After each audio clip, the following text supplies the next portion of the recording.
Cette vidéo présente en détail les éléments importants à l'activité 3 que tu dois bien maîtriser pour réussir l'évaluation sommative.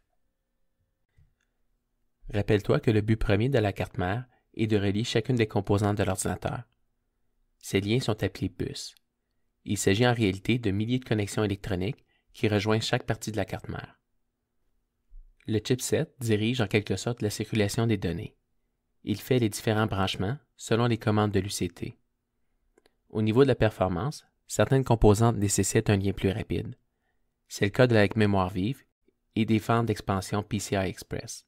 C'est pourquoi ils sont branchés sur le pont nord, qui a un lien plus direct vers l'UCT. Les composantes moins critiques sont branchées sur le pont sud.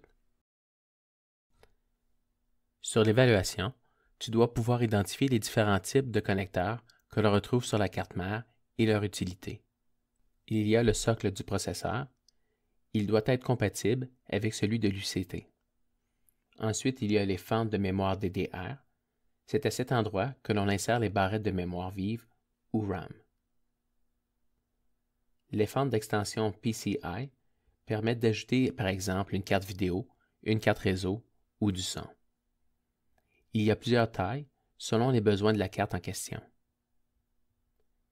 Les connecteurs Serial ETA permettent entre autres de brancher un disque dur à l'ordinateur. Et finalement, l'alimentation électrique de la carte mère a son propre connecteur. Le socle du microprocesseur est le connecteur qui relie la carte mère à l'UCT. Naturellement, le socle de l'UCT et de la carte mère doivent être le même. Chaque famille de processeurs ont des socles différents. Par exemple, le socle d'un processeur i5 d'Intel est LGA 1155 et celui du AMD Turion 64 est AM2. Les fentes de mémoire permettent l'ajout de RAM. Tu dois savoir que chaque carte mère supporte un certain type de mémoire.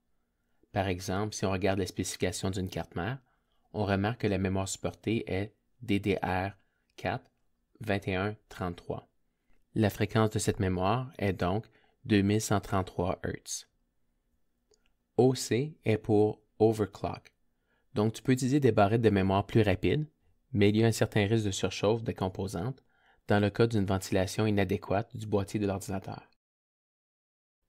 Les fentes d'extension permettent d'ajouter des fonctionnalités à l'ordinateur. De nos jours, la carte de son et réseau sont la plupart du temps déjà intégrées à la carte mère et l'utilisation la plus commune est l'ajout d'une carte vidéo performante. Comme mentionné auparavant, les fentes PCI Express sont disponibles en plusieurs tailles. Les cartes vidéo ont besoin d'un grand débit d'information et elles nécessitent une fente de taille X16, tandis qu'une carte réseau peut se brancher via une fente de taille X1. Un connecteur Serial ETA permet de brancher des disques durs ou des CD-ROM. Un câble relie la composante interne à la carte mère. La carte mère possède des connecteurs externes pour les différents périphériques. DisplayPort et HDMI permettent de brancher un écran. Tu reconnais ensuite les ports USB qui servent entre autres à relier le clavier, la souris ou une imprimante. La communication réseau est possible via un port RJ45 ou Ethernet.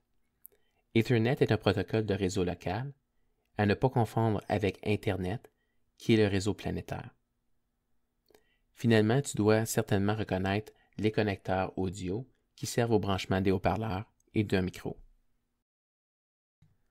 La mémoire morte, aussi appelée ROM pour Read Only Memory, est constituée de circuits électroniques qui dirigent le fonctionnement élémentaire de l'ordinateur. Le contenu de cette mémoire ne peut pas être modifié et a été conçu par le fabricant. Ses tâches principales sont les vérifications du matériel lors du démarrage de l'ordinateur et le lancement du système d'exploitation. Sur l'évaluation, assure-toi d'ajouter le plus de détails possible afin de démontrer une connaissance approfondie des concepts.